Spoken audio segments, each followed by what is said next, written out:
Welcome and welcome back to Carrie's Crack.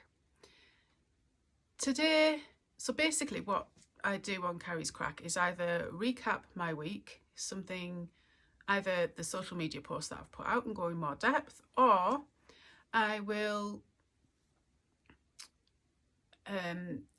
talk about something that's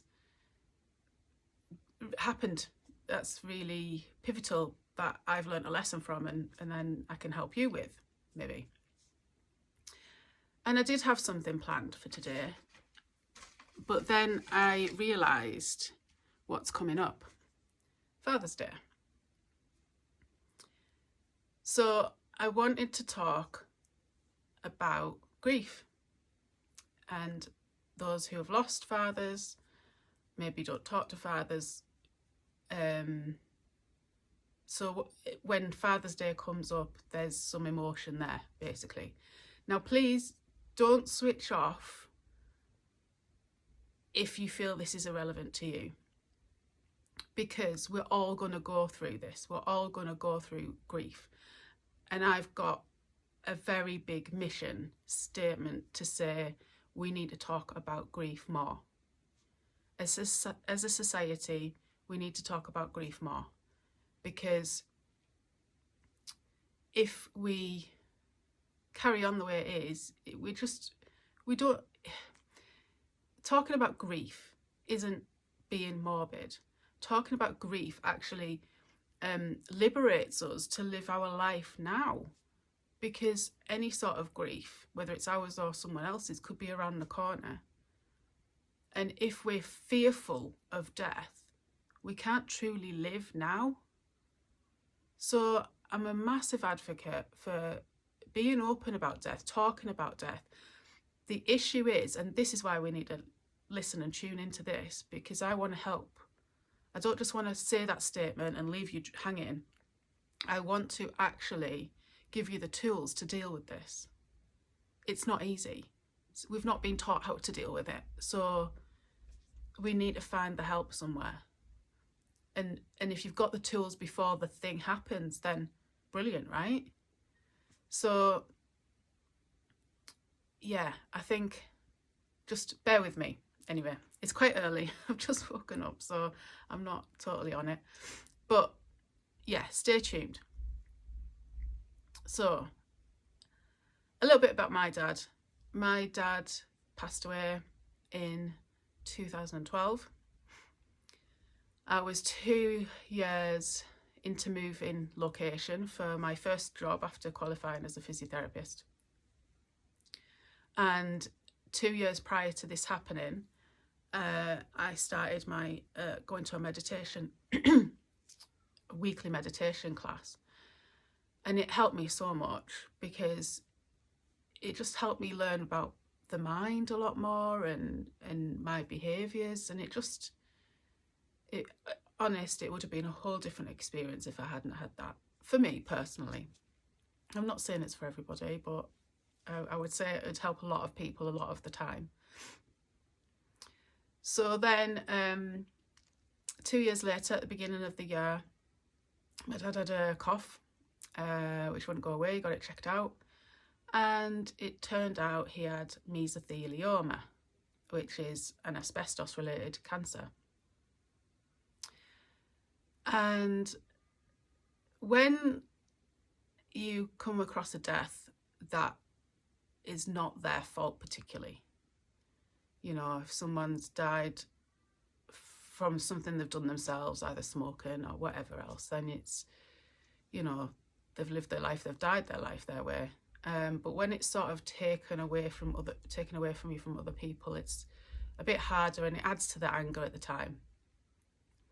So my dad was an electrician and he did his apprenticeship in the 70s, and that's when asbestos was rife, and that's where it happens, and it doesn't fester out into the body, you know, it doesn't manifest in the body until a good 30 years plus later.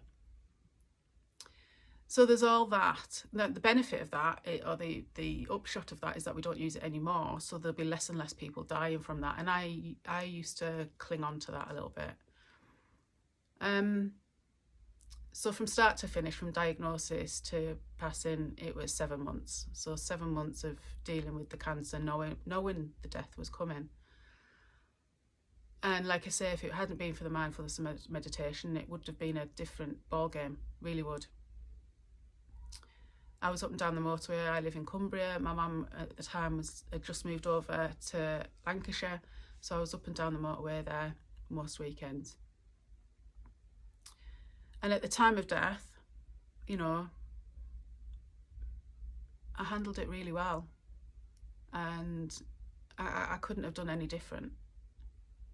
I let myself grieve when I needed to. I wasn't scared of it, like I wasn't scared of the death. And I think that really helped. I was able to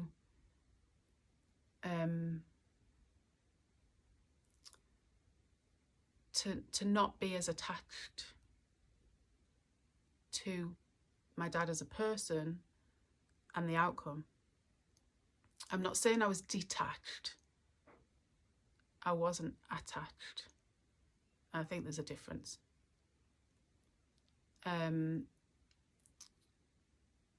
So yeah, I was there for my mum, and at the time of death, I was holding his hand, and then I let go to let mum hold his hand. And it was a nice experience because I was prepared. Different ballgame with my mum. My mum died out of the blue on my birthday. So that one I didn't know about. Never got the phone call or anything. So, you know, never got the happy birthday phone call or messages or anything all day until the night. So I know both ways. I know about expected death and I know about unexpected death. And that's why I'm so passionate about this, because this started my mindfulness journey, and this really showed me how mindfulness can help in every area of your life.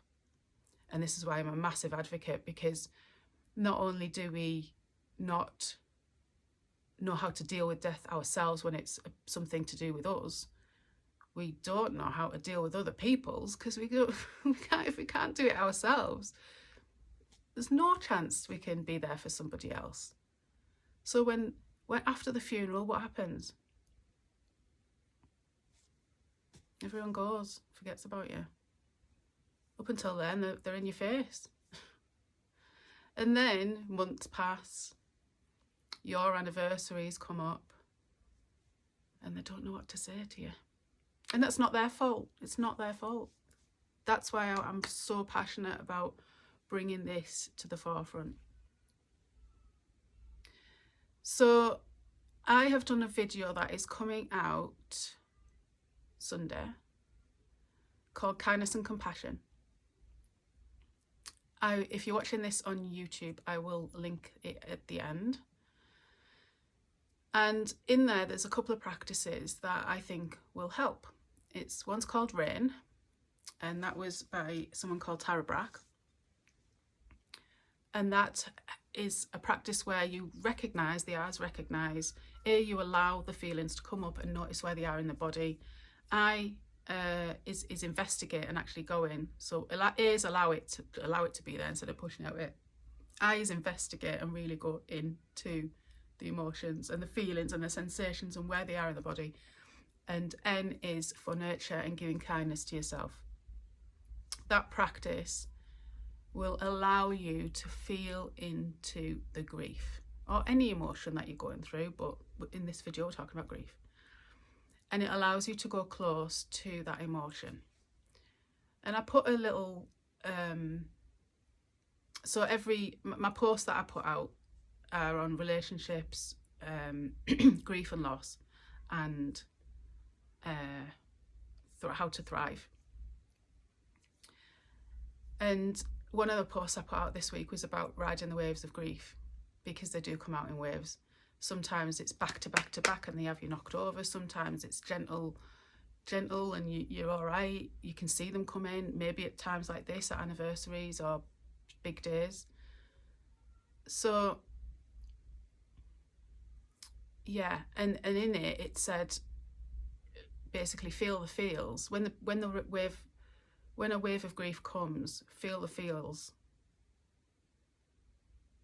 Because next time, it's very likely, it's not always the case, but the next wave that comes along, because you felt into it on the last one and you're not in fear of it, the next wave that comes along is not as debilitating. It really isn't. Because you're not in fight, flight, freeze mode every time the wave comes, because you know an outcome. You know you survived going towards the feeling. So next time it comes, you're like, oh, okay, I've been there before. I survived. It wasn't that bad. So that's what I would say about that. Go and check that video out, and it goes into it a bit more depth, and I do the practice with you. I have wrote some notes out. I like to free flow these videos, but it's such a big topic for me that I just didn't want to miss anything. So how I handle these special days. So we've lost 3 out of 4 parents, all in their early 60s, between me and my husband. And I was thinking about this the other day. When I have to go shopping for Father's Day stuff for him from the girls. Now we make our own cards, so that's okay. I can switch off when it comes to the cards. I don't have to read them. But when it comes to presents and stuff, you know, whatever, if I have to buy something from the shop, I'm doing it, and it brings up a lot of emotions. Yes, this week I just went and got a bottle of whiskey. I had a little look, and it was Super Dad this, t-shirts, pyjamas, and I'm like, oh, right, okay. And it does hurt, and it's not that I just say to myself, right, well, now's not the time. I'm on a mission. I go a bit blinkered, I do, when it comes to going to do this and shopping. And I said to my husband yesterday, I said, you'll never know this until your mum dies. Because when you have to do that with the girls, for me, for Mother's Day. So for those of you out there this week that or you maybe already done it if you're quite organised, and are, you know, doing this and going to do the shopping, I know, I feel you, I get you. All I would say is just do it, get in, get out, and give your time to go back to those feelings. And that's what I say in the video about the rain practice. If you're feeling something in the moment and it's really not a good, appropriate time to dive in and feel the feels yet, then do come back to it as soon as you can. You know, if it has to be not till the night time when you've got the time, then fine, but make sure you do as soon as you can. Go back into that experience and feel the feels, so that you're not resisting it. Okay, I need to quicken up because my kids are coming down, I can hear them. So do some rituals. Some people do. They get the family members together and they'll go and do something somewhere that the person liked. I saw a few things on a few posts that were quite good. I was like, oh, I don't do any of that. It's nice. It's nice to do some rituals, the same thing every year. Go somewhere, do something. For me, what I tend to do, especially when it's Father's Day, so we've got to sort of celebrate it for my husband, I might have a think about him, sort of talk to him as I'm getting ready to go out, and I'll just quietly say, Happy Father's Day, Dad, you know. So I might have to take you outside because they're going to be just so loud. So yeah, I will, that's what I'll tend to do. I will go and I'll think about him in the morning. Oh, my washing in the background. I will think about him in the morning. Then I'll go out and have our day. And then I'll go into our wet garden. Oh, excuse this mess.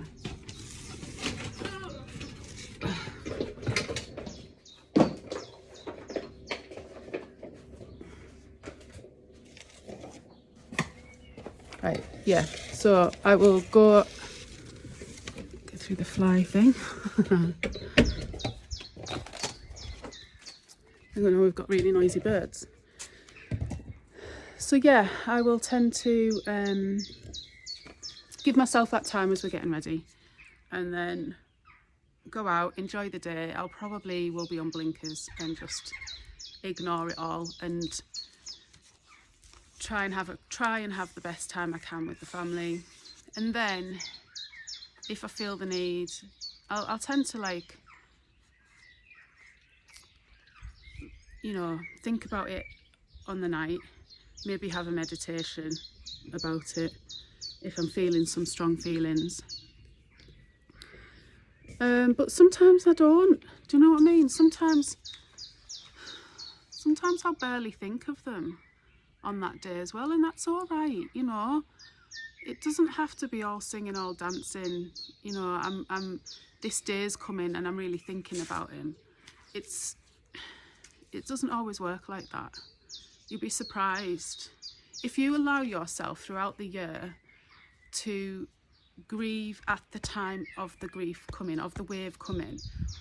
Then when these big, you know, dates come along, anniversaries, whatever, when they come along, they don't hit so hard. So sometimes, and believe me, sometimes they don't hit at all. And it doesn't mean you love them any less. It really doesn't. So just remember that. Remember that. Just because, you know, there'll be sometimes I've forgotten even that it's a certain day, and I'll remember it the night. What I usually do with me and my hubby when it's something to do with Dad is just have a little drink. I don't drink anymore, but just have a little chink, and, you know, we're both giving a little nod to him, and that's all I need sometimes. But other days, you know, if I need to just sort of have some longer time, I have been known to like for Mother's Day, I said, you go to your mum's with the kids in the morning, and then I had some more quality time to sit and think of my mum on Mother's Day, and then the afternoon when they came back, it was my day for Mother's. So work it how you need to work it, is what I'm saying.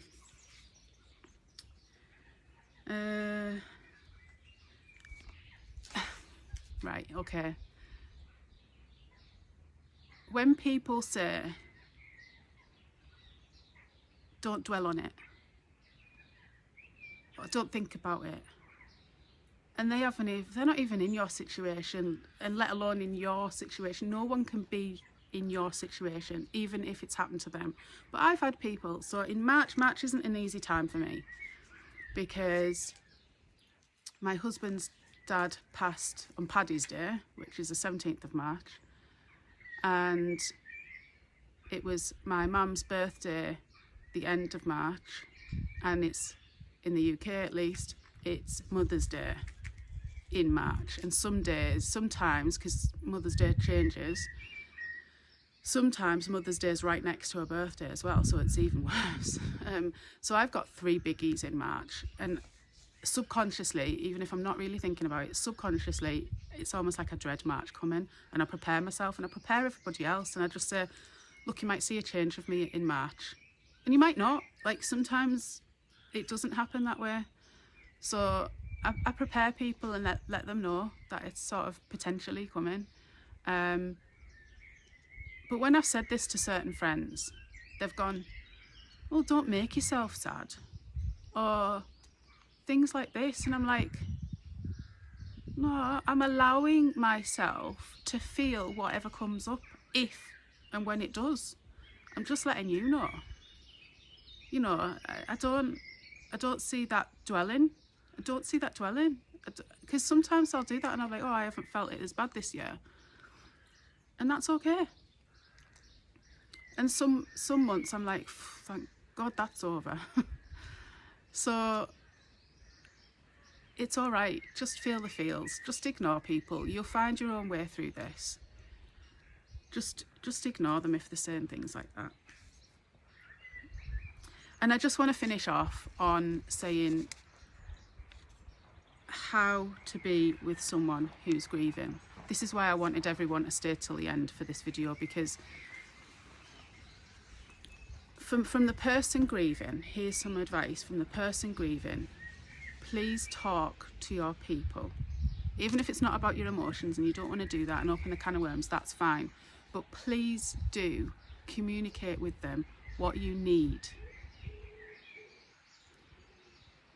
so that they can give you what you need in the moment. In these anniversaries, in these special days, on Father's Day, on Sunday, what do you want from your people around you, from your network? Because they want to help.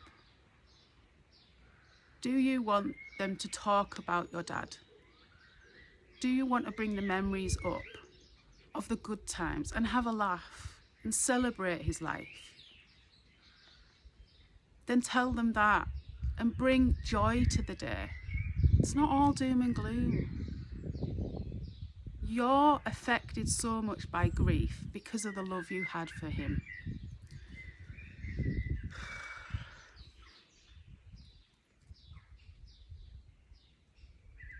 You grieve so much because of the love you have. And that's special. That's mega. And these are happy tears. These are happy tears. Okay? So do what you want. Tell the people what you want. Do you want your people to just be there for you? Be a shoulder to lean on? Because the other thing that I want to say back to these other people, if you're somebody, maybe you've gone through it yourself and you can really empathise, maybe you haven't, and you've got somebody in your life that is grieving. In this instance, they're grieving their dad on Father's Day, and you don't know how to deal with it. Please don't avoid that person. They might just need you there, not giving advice, not trying to say what you think they feel. Ask. Or you can just sit and be with them and tell them you're here. Ask them, is there anything I can do? How do you want to talk about them? Ask them, do you want to talk about them? And they'll just say yes or no. It's not... what more can they say? They're not going to just break down and you're going to like, oh, I don't know how to deal with this, because we're not told. It's like, if we're just told how to be with our feelings, we wouldn't be so afraid of them and everybody else's. This is what I advocate for. You know, just because you ask the question, do you want to talk about your past loved one or not? The other person isn't just going to suddenly break down and cry. If they do, they do. So what?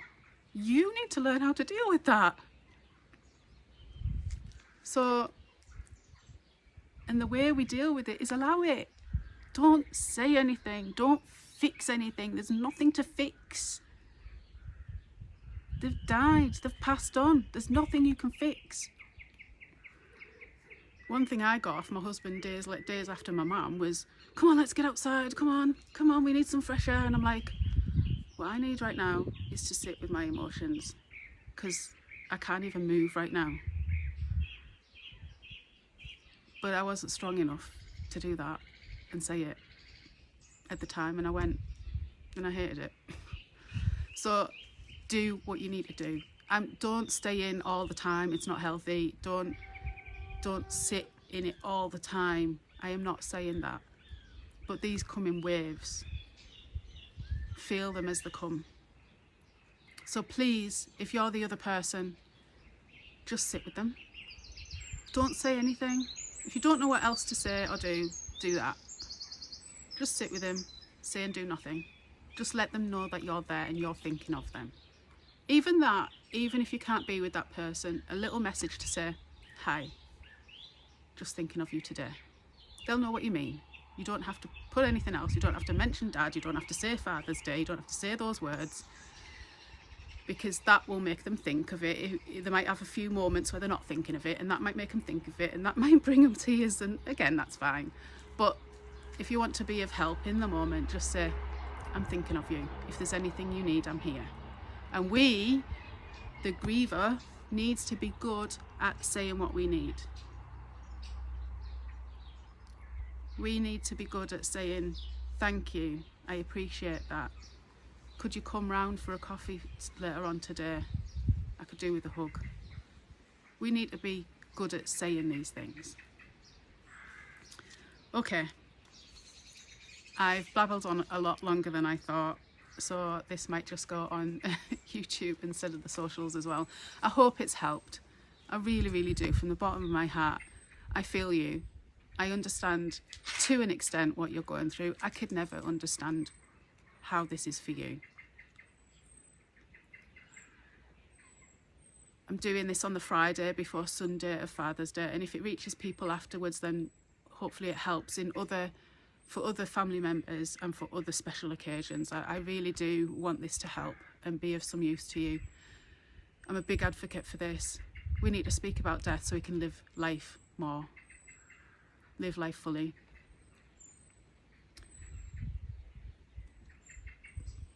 I hope it is a good memory of his life for you on this day, and you think of the joy and the memories that you had and cry some happy tears, as well as the not so happy because of the loss you have right now. Don't forget the happy tears. Much love to you. Bye for now.